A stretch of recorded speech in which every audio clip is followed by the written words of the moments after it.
Yo yo yo, it's your boys Luap and Starmeister aka the Peachy Bros, and welcome to another episode of the Pokemon Chronicles review series. Today we'll be reviewing episode 7, We're No Angels. It originally aired on December 17th, 2002 in Japan and on July 1st, 2006 in the US. So with all out of the way, let's get started on the recap.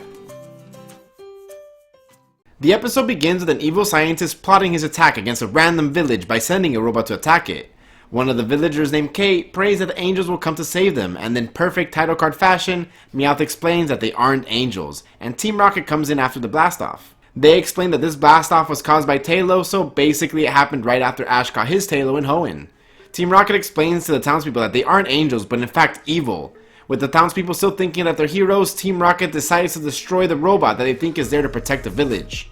The robot continues ravaging its way towards the village, but as Meowth falls down and all looks hopeless, a watering can comes out and waters a flower. Meowth realizes that the robot is peaceful, so Team Rocket takes this opportunity to tackle the robot alongside their Arbok and Weezing to destroy the robot. Yes, Arbok and Weezing are still there with them, which was a nice touch, since continuity wise they would be released back into the wild just a few episodes later, so it was like a last hurrah for them. Their plan backfired as the village people actually saw the robot as their enemy, so instead of getting frightened by Team Rocket, it only pushed the villagers to think that they're actually heroes. After taking down the robot, Team Rocket, or as they're being called Team Righteous, are shown old footage of their heroics, which is actually just old footage from a movie, but the townspeople think it's the real news. As they're watching the footage, Kate asks a favor from Team Rocket to help them defeat the mechanical monsters. Jesse hatches a plan that if they can manage to take down the robots, the villagers would praise them and let them do everything that they want, and probably even take over the village and make it a Team Rocket fortress, thus leading them to agree to Kate's favor. After slightly modifying the old robot into a new Meowth robot, Team Rocket leads a charge to the top of the hill where the evil scientist is, and the townspeople follow them. Upon arriving at the castle, they are greeted by a huge mech 4 times the size of the robot, so Team Rocket gets prepared for a mecha fight. When the battle begins, the big mecha opens its door and a bunch of random little cars with bouquets of flowers come out, welcoming everyone on the top. But Team Rocket won't fall for such an easy trap, so they begin destroying all the mini cars one at a time. After fighting with the robot and leading them inside the castle, they come to realize that the scientist is in fact not evil, but just wants to make friends in that he was sending the robots to help them with farming. Now Team Rocket comes up with a plan to use the scientist's robot-making abilities for their own good by tricking him into thinking that he is making robots for the townspeople and to make friends. While making their announcement to the townspeople, a flock of Tailo come flying in, and they are a threat to the village, so once again, Team Righteous has to save the day. The scientist equips their mech with a flying pack and they are off to fight the Tailo. Once in the middle of the fight, Professor Brown comes up with the idea that they should suck in Tailo like a vacuum, and then send them out the other way, never to be seen again. And just like that, the townspeople, who hated Professor Brown all this time, changed their minds, and he is now proclaimed a hero. The townspeople also want him to make more robots for them in order for the village to thrive, and he can be like a leader. So now, Team Rocket contemplates staying in this village as heroes because it was nice to be treated as such for a day. But James accidentally launches the robot, and without knowing how to control it, they fly out, never to be seen again. They fly so far that they land in Petalburg Woods, just within sight of the twerps. And so they vow to stop that hero-thinking nonsense and go make another scheme to get Pikachu. With a recap out of the way, let's go ahead and give you our thoughts and ratings for this episode. My rating for this episode is equal to the same number as the Team Rocket trio, a 3. An incredibly underwhelming episode which takes the cake for being my least favorite episode so far.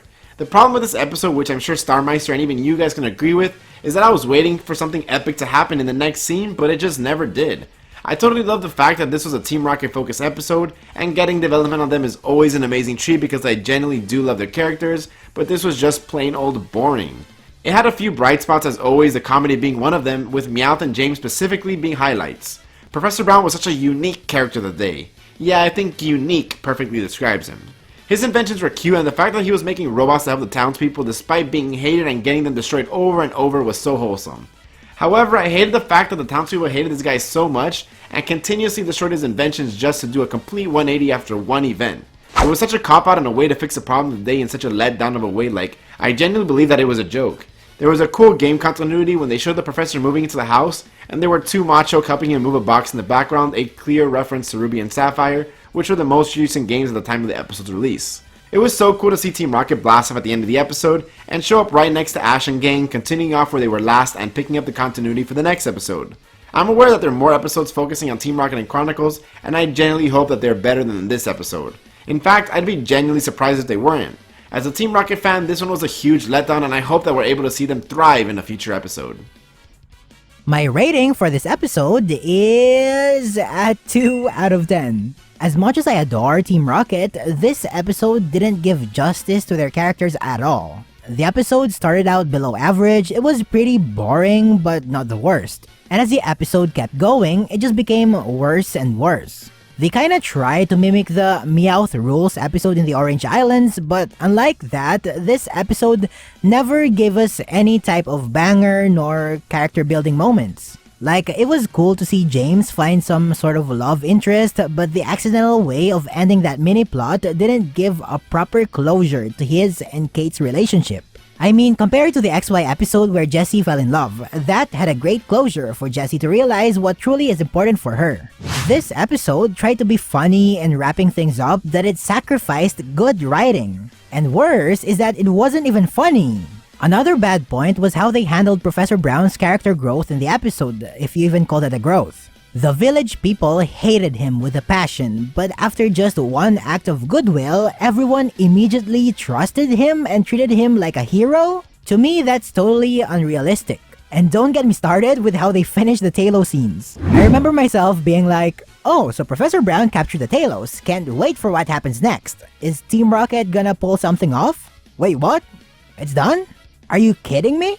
This episode just had a messy writing. The beginning was subpar, the middle part was underwhelming, the climax was bad, and the ending was trash. The overall entertainment value wasn't good either, especially coming from an episode centered around Team Rocket.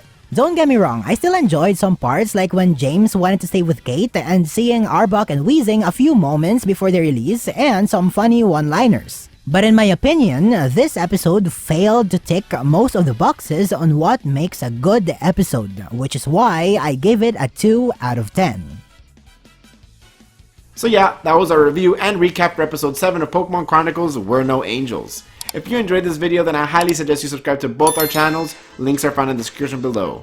For the next episode of this review series, that will come out next week on Starmeister's channel, so if you want to go ahead and head over to his channel and check that out, or if you want, you can click the playlist that we made and find all the episodes neatly there. Until next time, thanks so much for watching, it's been your boys the Pichu Bros, and we're out, peace.